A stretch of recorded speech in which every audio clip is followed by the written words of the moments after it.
If you recall, those of you who were on 2 weeks ago, we had our state president, Bob Buck, and the past state president of the Washington State Grange, Dwayne Hamp, join us. They had done the the character strength profile. And if you recall, I asked you guys, I asked them to tell us their 5 strengths, and then talk about how those strengths could be a weakness.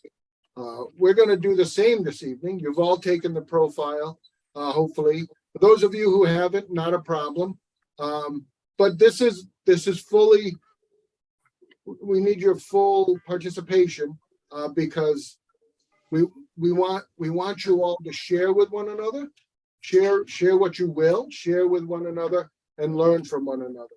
Like I said, nobody is going to walk away with a degree or a certificate in leadership from this. We wanted to bring components that were thought-provoking, bring material to you guys, to all of us that is thought-provoking.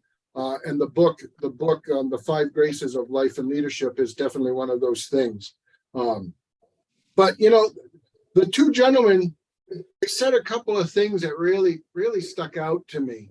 And I hope you guys have been able to reflect on what they had said, but the biggest things were, be available, be present, that's really important, not only as a leader, but as a member of a team, right? Be available, be present. There's few things worse than, and today, this is what we all face, right? You go somewhere and somebody's doing this constantly. They've got their phone, they're communicating with everybody, and they may be able to multitask, they may be able to hear what you're saying, but it doesn't feel like they do, and how you respond to that is your style, is your character style, right? You can politely say something about it, or you can get upset and do whatever it is you would do if you were upset. I wouldn't recommend that, but hey, we've all done that, right? One of the best pieces of advice that we got last week was, do unto others, right? That's one of the things that one of the gentlemen said was, do unto others, right? Treat people the way you want to be treated. And let's never forget forgiveness. None of us are in this because we're making big bucks. Nobody has a gun to our heads. We're all in this for the same reason. We want to be part of an outstanding organization.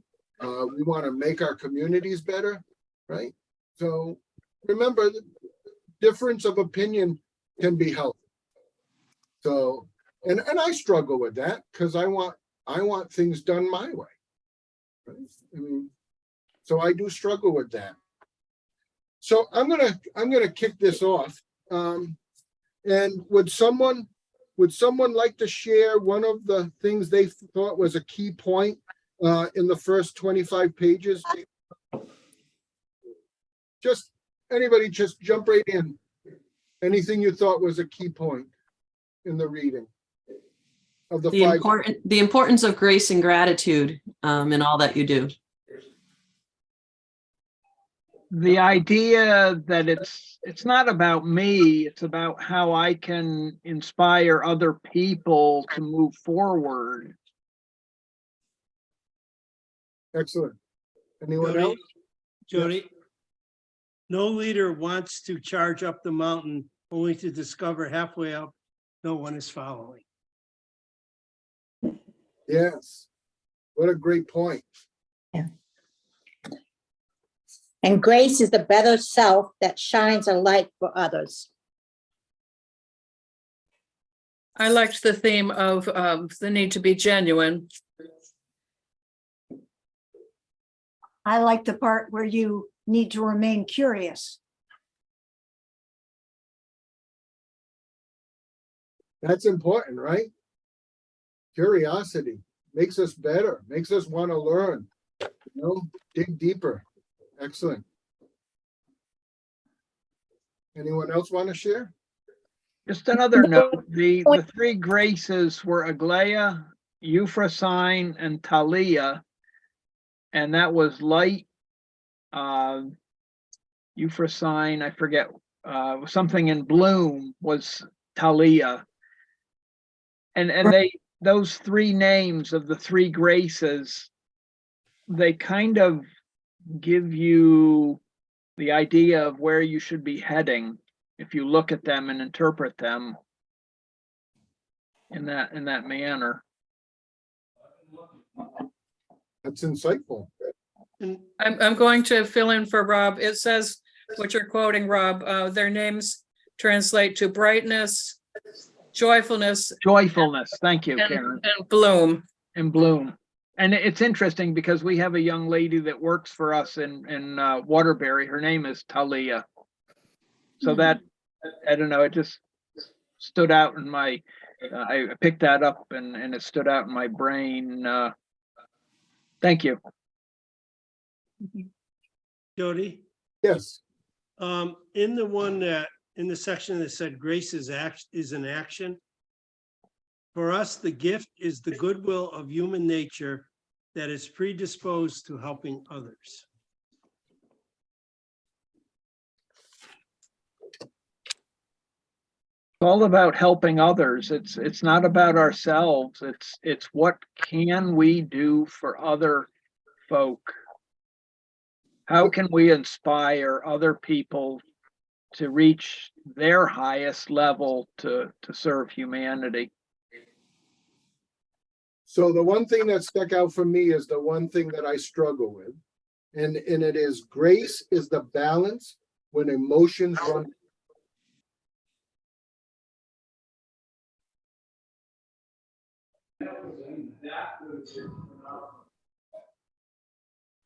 Jody, could you repeat that? Because for some reason I lost you halfway through.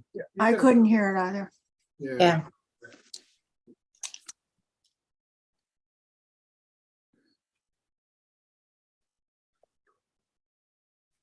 Go ahead, Jody. Yeah, we gotta move this a little closer. This is not working. Oh, okay. I hate technology. Hence, grace is the balance when emotions run high. Run So, high. no. Good point. Yeah, it is grace is the balance when emotions run high. It holds you in check. So, It's your like your throttle or de-throttle.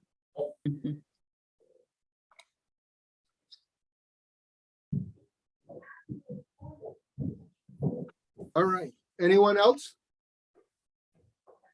Jody, I was I gonna thought it say- was interesting. Who was that? Okay. On page 23, they talked about, you can see a person who walks into the room, calmness, confidence, elegance, and I question that thought. Is that real? Can you see this grace on people? Oh, I think so. I think you can. I can always tell, you can always see when somebody is for me, right? I mean, this is my sitting on the keyboard. Sorry, we're having technical difficulties. And now it's opening. We all heard that part. Do we, how do we compare these three graces to our three graces, or are they not supposed to be? Are they similar? Are they? So I mean, you can make a correlation between them. I mean that I don't believe that's the. Well, I shouldn't say it that way. I didn't look at it that way. But as we're talking about what each of those mean, you can definitely draw a correlation between the purpose of the graces. And the installation. So some of you haven't had the opportunity well, you may have, right? The full installation ceremony, you know? How they talk about, and I'm drawing a blank, right? Because I want to say it. The purpose of the graces, right, is to promote a better manhood and womanhood. Right? And you can clearly draw a correlation between the graces of the book and the graces of the Grange. If I might add in, to me, the graces are the element wherein their ritual and their symbolism, it softens our being. It gives us a certain touch of class, a certain, well, like I say, it softens us and makes us better individuals because of their, to use a redundant term, their grace and their attributes. They better us if we follow their teachings. I wanted to mention the other side of Stephanie's question. Was he connecting to historically the three graces, which we've talked about? I kept looking for in the book a lot about the grace of God, but that really was not the point of the book either. I just didn't know if this author was a Granger. I'm just looking at the book for the first time, so. Yeah, not that I'm aware of, but it's something worth looking into. Mhm. Jody, Yes. just that question about if we can see grace in somebody else. I think you see grace in somebody else when you're listening instead of thinking about what your answer to that person is. And as we talk about leadership and we talk about listening, that's a key component. You should be listening, not trying to figure out what your answer to their statement is before they're done speaking. That makes sense. That's a good Yeah. point. Being a new master, the first thing that Karen taught me was that as a master that I don't vote. And that got me to think about what kind of a different leadership role being a Grange master or president is from anything else. And it fascinates me. But it's what this guy's talking about too. If I can add to that, I don't see it as a different leadership model than anything else. I see it as a very similar model to how I view leadership, because I do feel as I started to work through this process honestly, I started reading the book as soon as I got it, and I got most of the way through, and I should have reread the first 25 pages. But I didn't, because I'd already read them and I'm almost done with the book. But anyway, as I worked my way through the book, I started to think that I am a leader. I'm a leader from behind. Whereas, I ran for public office a couple of years ago, and my goal wasn't to be a voice for my constituents. My goal was to raise my constituents' voices so that they could speak for themselves and be heard for themselves. And that's how I see a Grange leader, how I see the master, especially with the inability to vote on things, is that they enable others to be heard, not to be heard themselves. To me, the leader is the one who not necessarily pushes from behind, isn't the right word, but kind of like is the sweeper. Well, Like and getting like a more people to facilitator. talk. And more people to speak up. So it isn't just a couple. But that's the dichotomy for me is we don't vote and we're not supposed to really express our opinion that much. And yet, well, I've been reading every book I can get on being a master, and there seems to be a little conflict there, because sometimes it says you can express your opinion, but I understand our job is to get everybody else's opinion. I don't know. I'm still So, learning. Stephanie, we can talk about that offline, because there's ways that you can express your opinion and maintain the chair, and there are times that you need to relinquish the chair to express your opinion. It all depends on what the vote is, right? I mean, what your motion is, and I think between Phil and George, Noel, Bob Buck, and myself, any one of us would be very, very happy to have a conversation with you on questions around that. That can make you feel very comfortable in your role, and also enhance your ability to garner the voice of your members. So because And the only I can thing assure you. Go ahead, Phil. The only thing I would add is take a look at Robert's rules on what it says the chair can do. Because that gives you the option of always stepping down and allowing somebody else to handle it if you feel strongly. Yeah, I did read that in one of the master books, that I could appoint the worthy overseer or somebody to take over running the meeting, and I could sit and remain and express my opinions. So It's a difficult balancing act, Stephanie. but sometimes you have to do it. Yeah. Right? For your own good, right? Because sometimes you need your point out there, right? But it's how you express your point. And that's what all of this, what we're doing is, how do you, so that's a great example, Stephanie, a great example, right? You're very passionate about what's going on in the debate on a motion. You really want your viewpoint made without swaying the vote, right? Because you don't want to influence your membership with what you're saying, per se. Obviously, you want to influence them, otherwise you wouldn't have something to say. But I mean, how do you relinquish that leadership role? So we're going to have to add this. We're going to have to add this, because this is a great question. How do you relinquish that leadership role as the moderator? And that's the word we'll use. Say what you want to say without you being the leader influencing the vote. I think that's a great topic all unto itself, right? And that's where these graces come in. That's where the graces of life and leadership comes in, and that's where your character strengths come in, and all of this. When we can call on these different tools that we've learned and used over the years to make our organization, our group, stronger and better.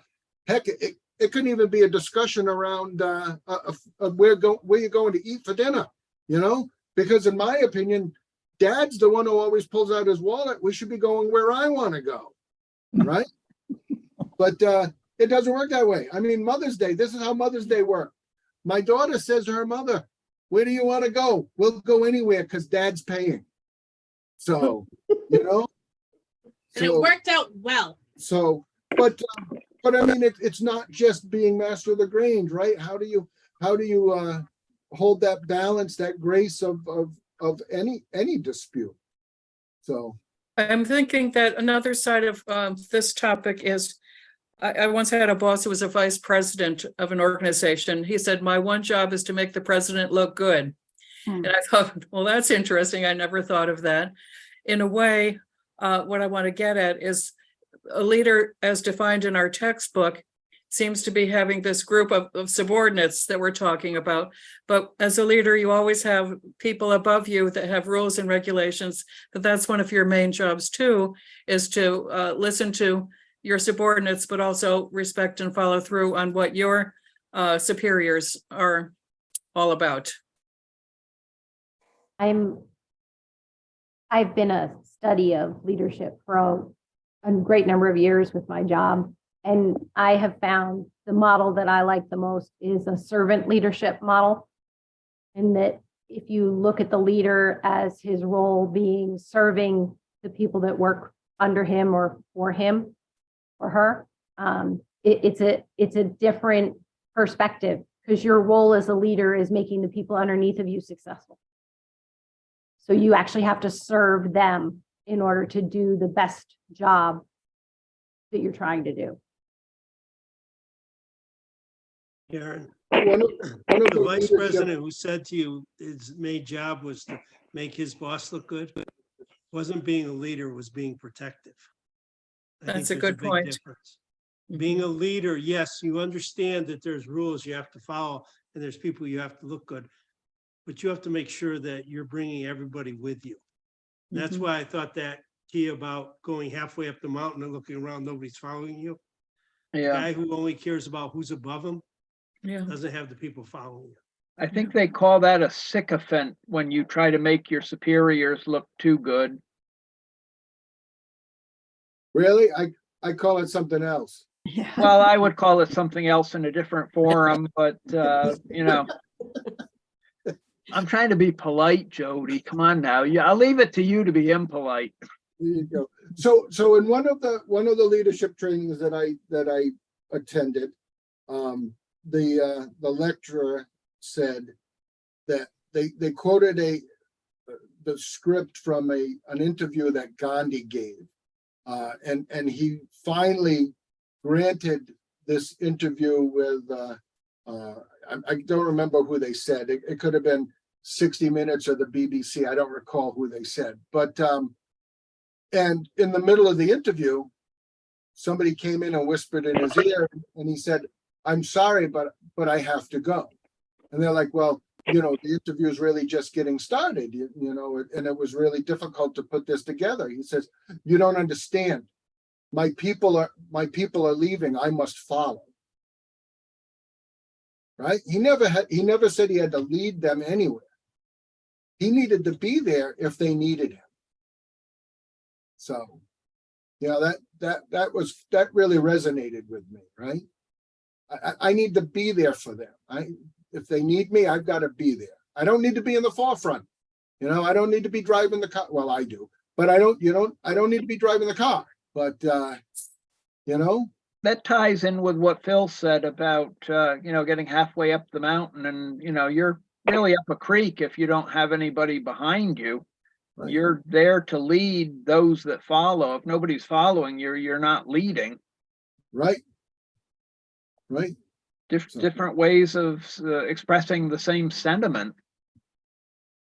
And he put it more eloquently than any of us could. That is Gandhi.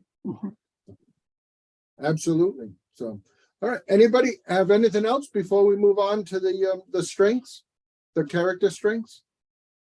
To unlock the ability of leadership, the 5 graces are the key. Because to be a great leader, you need all 5 of those. And a strong leader doesn't just use words to show leadership. They use their body language, their actions, and their words. And be a person, not a name. So don't just say, I'll use me, I'm Jamie Cameron, I'm president of Econ Grange. I'm Jamie Cameron, I'm involved, but I'm also the leader of this group. So I'm in there involved, not just sitting there back looking pretty. All right. So now we're going to move on to the character strengths. So I'll tell you my 5, and this is what we're going to do. If we really want everybody to participate, okay? Because it allows us to get to know you a little better. But after you tell us your 5, tell us about one of them that is also a weakness, that you turn into a weakness, maybe even a weapon, if you will, and you'll understand. So, and how we're going to do this is I'm going to go first, and then Todd, do you mind just calling out the people so that we can go and track and we don't miss anybody? And if you're not comfortable or you don't want to do it, just say pass. Okay, we're not going to force anybody to do this, but all right. Okay, we'll start off with Karen. all right. My top 5 were honesty, kindness, spirituality, creativity, and love of learning. The only one that I think that comes back to bite me sometimes is honesty, because I am, you know how they say brutally honest, and sometimes people don't want to hear that. But otherwise, I see that as a strength and a courage that's important. I guess that's what I would say. Thank you. Perfect. Okay, Karen Moad.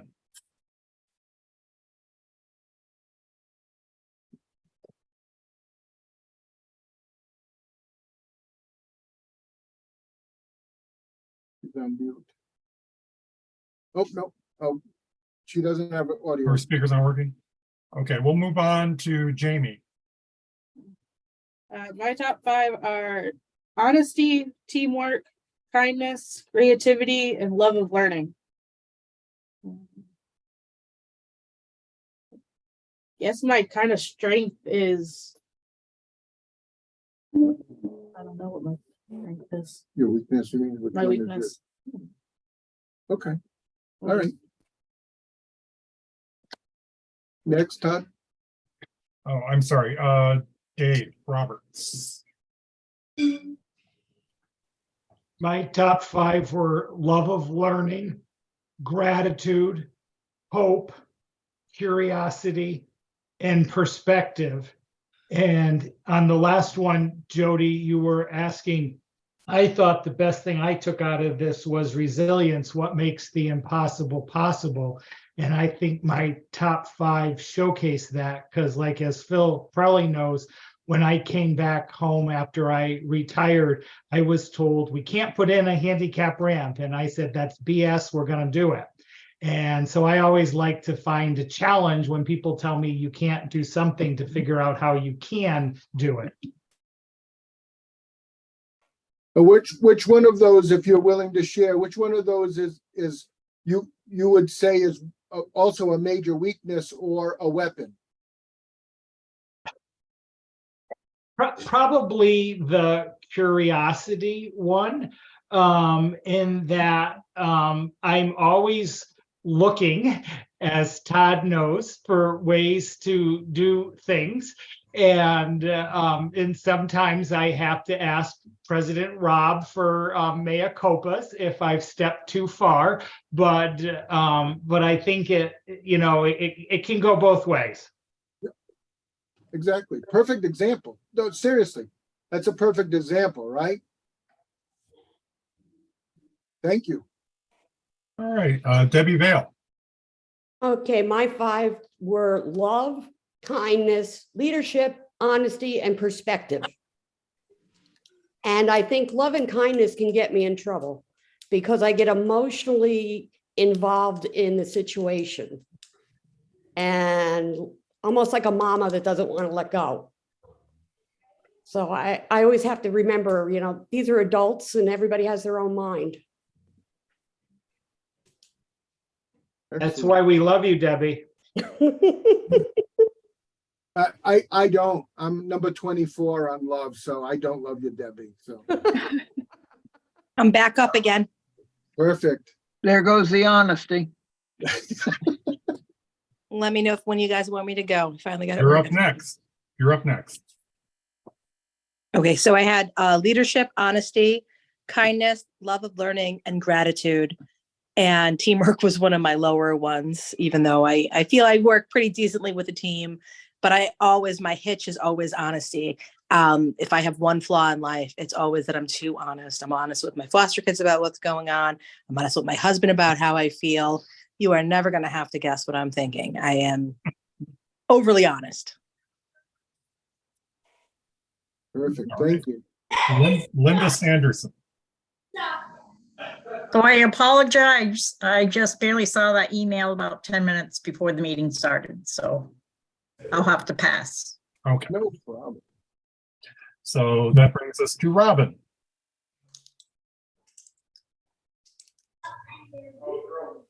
My top 5 were honesty, kindness, fairness, judgment, and love of learning. And honestly, I think honesty is that double-edged sword, because I've been told that I'm brutally honest and don't necessarily, sometimes I can't judge when I should be honest and when maybe I should do that little white lie for the good of all. So I think sometimes it's more of a fault than a good thing, but those are my top 5. Okay.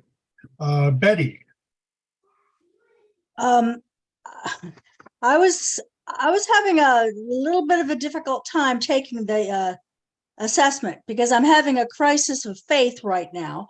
So that flavored the way I answered everything.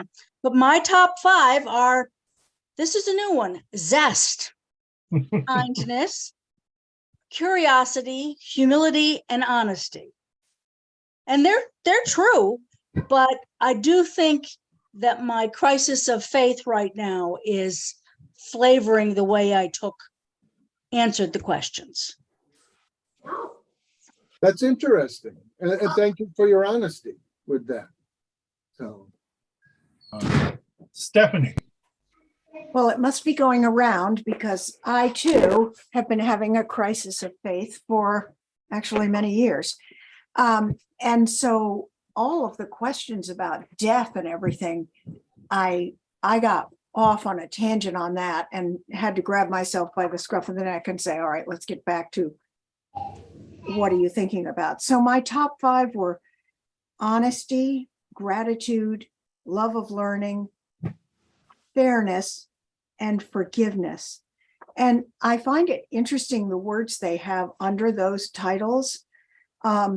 Gratitude, the word under it is transcendence. And I'm not sure I understand that at all.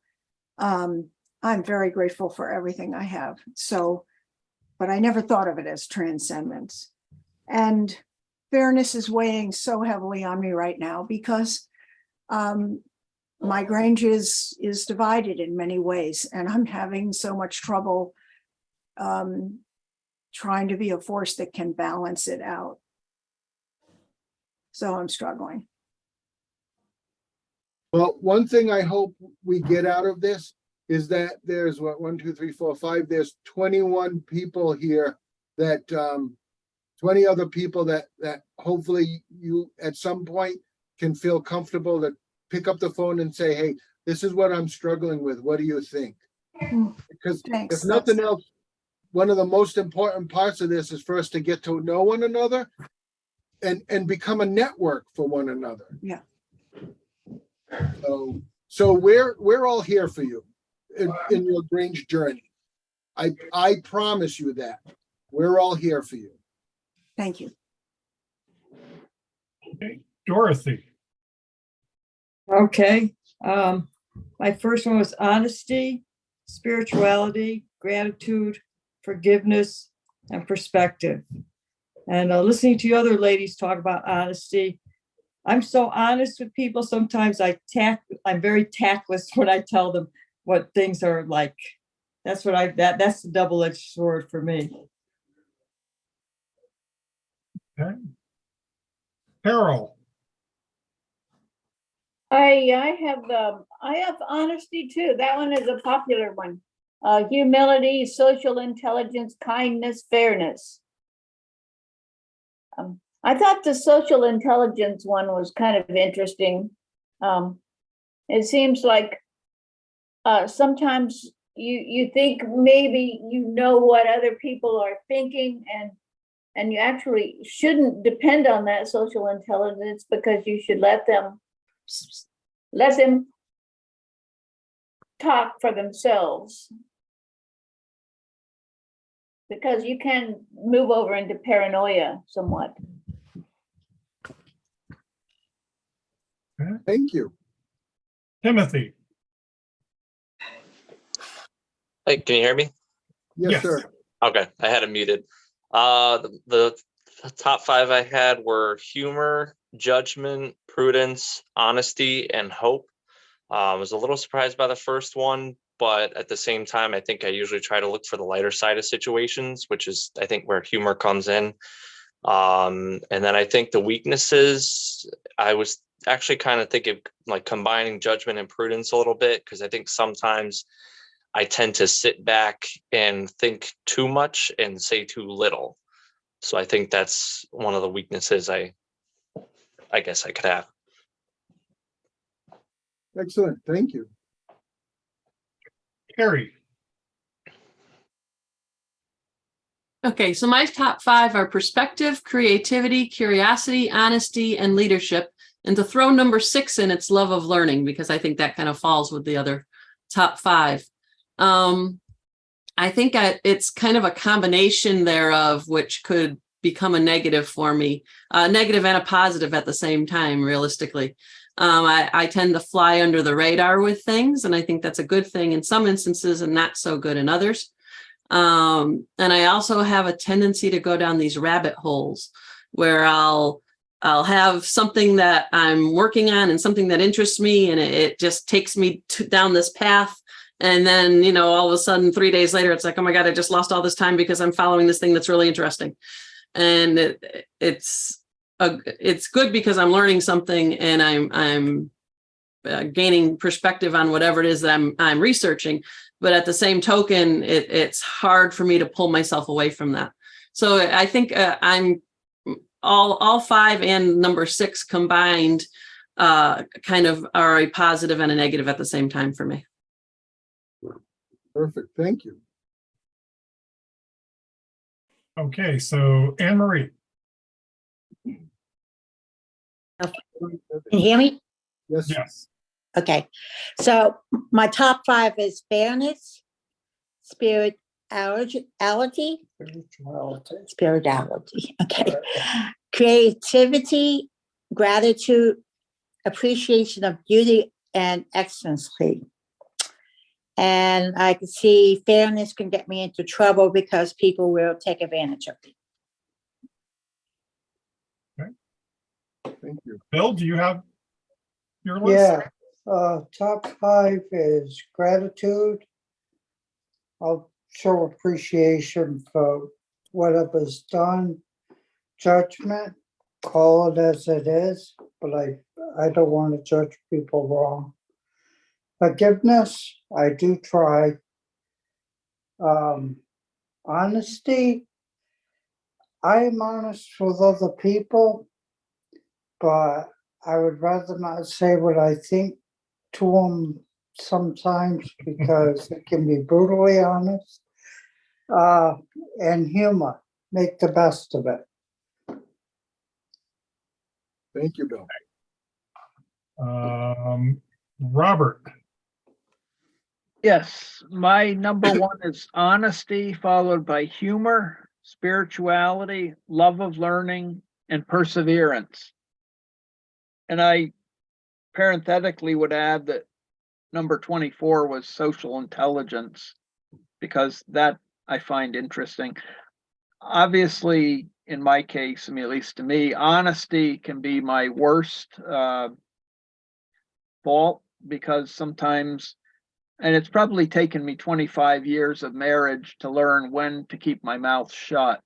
And I think for the most part, I've gotten that straight. It's interesting how I got that is that we had a boarder at one time here on the farm. Actually, it was the father of the girl that had the horse. And he used to listen sometimes when my wife and I would enter into these arguments, and he would say, Rob, shut up. Don't argue. You cannot win. And after listening to him for a short period of time, I learned when just to let things lie and not to continue on a useless path to my own destruction. Now, the parenthetical part about the social intelligence, I find interesting because I like to watch people and I like to watch behavior and infer what I can from it. And I find it very useful. And I tend to think of myself as a fair reader of other people's intents, and if not mind reading, but their thoughts and intents. And I'm a fair body language reader. So that should come so low is probably, maybe it has to do with the fact that I have to zone in on that aspect of attention, because sometimes I tend to ignore it. So anyway, I just thought that was interesting. This was an interesting exercise, though. Thank you. We're going to move to the Miller's box. Who wants to speak first? I guess I will. I took the survey, but I guess I didn't complete it properly because I didn't get any results, which is fine by me. The first section, I wasn't too, I was interested in all that, but then when I got to the death section, I kind of was kind of ticked off. And then the one that really ticked me off was my birthday. And it wouldn't allow me to put my birthday in. So I said, that's it, I'm done with it. So I guess patience isn't one of my virtues. But procrastination is my fault for everything in life, is I'm a procrastinator. But on the upside of my procrastination is, don't worry, everything will work out. That's my plus side to everything that I've done through life. When people get nervous about things, I says, don't worry, we'll work out. Everything will be fine. And as far as my good wife, she didn't take the survey because she would have to do it on my phone, and she doesn't do phones. So I read the book. yeah, she read the book. I'm only up to page 31. All right, so that brings us to Alma. Unmute first. My number one was kindness, with honesty, leadership, fairness, and forgiveness on my top 5. And kind of can put kindness and forgiveness. I think I can forgive things, and sometimes I'm a little bit too forgiving at times, because I'm concerned about being fair and kind to them. Okay. Well, can be here. George. Is George here? There he is. Okay, my top one was fairness. Second was humor. Third was love of learning. Number 4 was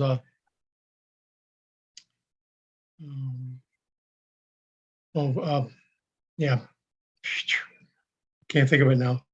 Anyways, then honesty. I think I'm fair with people. I got a little bit of humor every once in a while. It comes out. So I love to learn. I used to, especially when I was on the farm, and any course that would come up through extension or whatever, I always signed up for it and took it. And same way with the Grange, whenever they had leadership conferences, I tried to attend. So when I got to the death part, I skipped that part. I just didn't felt I wanted to take that, but they gave me the answers. So I guess that's it. I think I have to take this over because they must have changed it. I took this like 4 months ago, and I don't remember a death part unless it was so traumatic to me I zoned it out. I'm gonna have to look at it again because I don't recall that at all. I don't either, but I took it at the same time you did, Jody. That probably was tied in with the spirituality. I remember something about it, but I don't remember what it was. But I tend to be very philosophical about death. We're here. Someday we won't be here. I mean, I apologize. I definitely want to look at it again because this was really, I felt this was a really good tool. And I mean, it really upset some of you. And that was never my intention. So I apologize, and I'm going to look at it again. And I mean, if it's something that's like that, I mean, we won't use it going forward. So I mean, they gave me the results, so and I didn't take any of it because when I started reading the questions, and I just stopped, and I just went back and pressed in. I think it was like a second part of it. Well, I tried to send you some pamphlets and stuff in between. There was a note on the top of the death section that said it was, you could skip it. It was completely voluntary, and that it's part of some study they're doing on how the thoughts around death affect the different characteristics that they were studying. It was at the very top. So if you if you didn't kind of scroll backwards, you would miss it. So that's probably why people didn't realize it's relative. It seems like it's new. Yeah, okay, that would make sense, right? And probably Interesting. it's a new study they're doing, because this is a research firm that does this. So, okay. Thank you, George. All right, the next person on my list is Phil.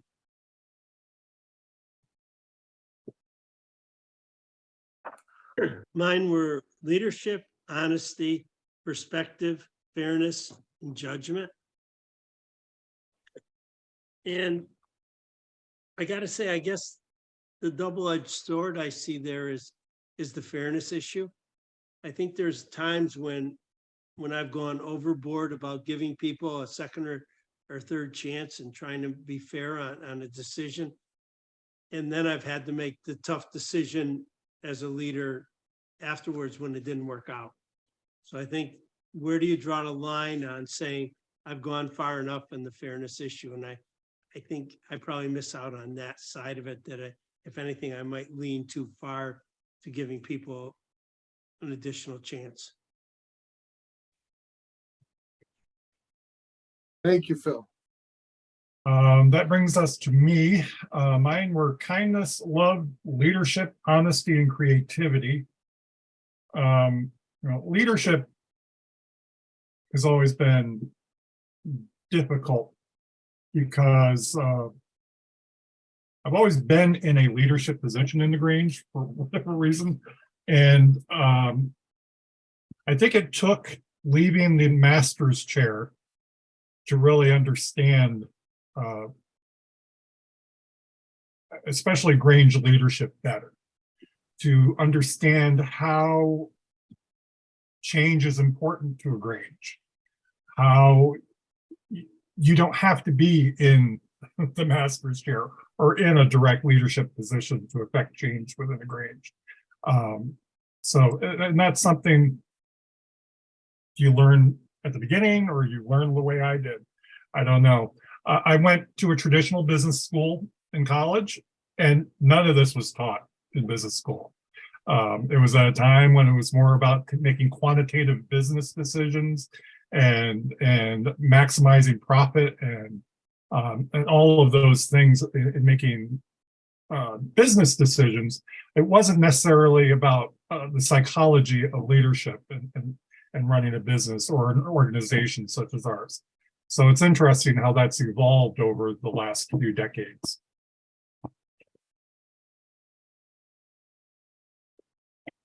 And Jody, you're the last person on my list. All right.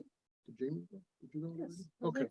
All right. So my top 5 are honesty, humor, bravery, creativity, and perseverance. So I believe that I use my honesty and my humor as my weaknesses and my weapons, right? I like one of our other teammates here, how they mentioned that I think it was Dorothy who said that she tells people like it is. Yeah, they don't like hearing that, do they, Dorothy? Because I'm sorry, that is how I am. And if it's a situation I really don't want to be in, I generally get silly and borderline disruptive, is how I would describe it. So those are the things that I see as my weakness or weapons and my strengths, my character strengths. So Jody, I'm sorry. No, go ahead. I missed Ailey, so when you're finished, we're going to go to. Absolutely.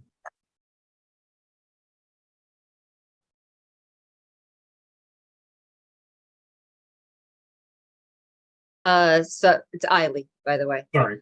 That's okay. It takes getting used to.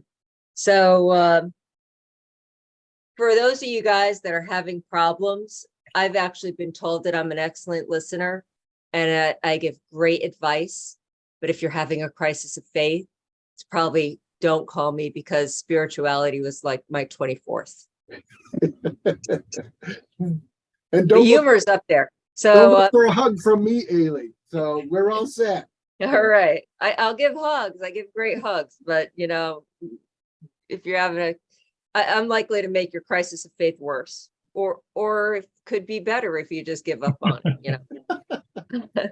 So my top 5 were creativity, love of learning, perseverance, curiosity, and bravery. And like Terry, I see the love of learning to be that double-edged sword, because it can really cause me to scatter my efforts. And, you know, maybe it's a little bit of a ADHD sort of thing where I can hyper focus on stuff and then completely drop it a little later, you know, so that's kind of like the double-edged sword thing. So for those of you who I know really well, I'm not surprised by any of your top 5. As a matter of fact, as you guys were saying, I'm like, absolutely. Even Noel, when he said he got frustrated and said, I'm out, right? I mean, it's like, yeah, I get it, right? And I mean, because that's who we are. Our character strengths are who we are. It's part of what makes us tick, and how we respond to things, and how we receive the information, and how we give the information. And we're the only one who can control how we respond to something. No one else can control how we respond to it. So my challenge for you all this week, or this next 2 weeks, is be conscious of your top 5 strengths. All right. And see how it influences a difficult situation in the next 2 weeks. And it may influence it negatively. And that would be interesting to hear if anybody has that experience. But, you know, think about your top 5 strengths, and in 2 weeks, we'll ask for volunteers at the beginning of the session to if they want to share on how you use those 5 character strengths, or some of those character strengths, to influence a situation. Sound like a plan?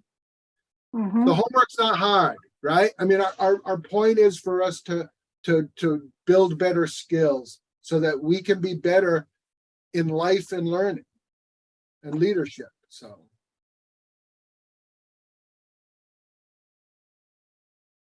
Amen to that, brother. I want to thank everybody for participating. I mean, it really, because this is what's going to make this program solid. So what page did we leave off on? 31? Yeah. Yes. So that'll take us to 56. So 32 to 56, 57, 32 to 57. Good. The next 25. And for those of you who have excelled in the book, just brush up on the next 25, because we're going to do the same thing. Going to ask you, what's a takeaway? If you want to share it, what's one of the takeaways from the next 25 pages, right? Because we're looking for thought-provoking. Yes, Karen. Thank you. As a takeaway, I was very struck by how many of us had love of learning, the real majority of us, and how wonderful that we belong to the Grange, because no matter where you are in the Grange, there's so many opportunities for learning. And I think that's one of the very special things about the Grange. Thank you. Well, I'm thrilled how many people had honesty. So the next time I tell them exactly what I think, they shouldn't be upset. I was struck by the fact, Jody, that he, as different as you and I are, but we get along well, and I value your opinion. Actually, we share 2 or 3 of the top 5, and that's why we get along so well, obviously. Absolutely. I thought that was funny. But nobody else is zesty. So you're going to have to teach us. Yeah, well, I was really surprised that was my #1 character trait. So what was your number 24? Do you have it in front of you? Yeah, 24 was creativity. Oh. How can you be zesty and not have any creativity? Go figure. So. Someone said that under gratitude, they had, what was the word? Oh, I remember. Transcendence. Transcendence, Yes. transcendence. I had gratitude as number 13.